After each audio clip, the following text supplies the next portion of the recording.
જાલોદ તાલુકામાં ડોમેસ્ટિક એરપોર્ટને મળી લીલી ઝંડી। હાઈકોર્ટે નિર્માણાધીન ડોમેસ્ટિક એરપોર્ટના કેસમાં ખેડૂતોની અરજી ફગાવી છે। જાલોદ તાલુકા 4 ગામના ખેડૂતોએ હાઈકોર્ટમાં અરજી કરી હતી। ખેડૂતોએ જમીનની રોકડ રકમના બદલે જમીનની માંગ કરી હતી। હાઈકોર્ટે અરજી ફગાવી દેતા હવે ડોમેસ્ટિક એરપોર્ટનો માર્ગ મોકળો બન્યો છે। સંવાદદાતા ઉત્સવ જોડાયા છે ફોનલાઈન પર। ઉત્સવ, જાલોદ તાલુકામાં ડોમેસ્ટિક એરપોર્ટને હવે લીલી ઝંડી મળી ગઈ છે।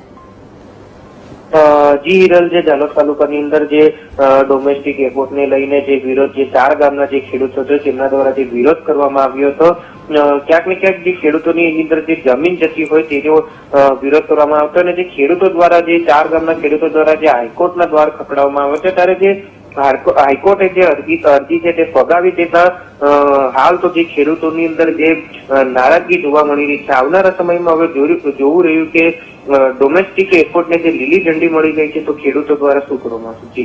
જી ઉત્સવ, આભાર।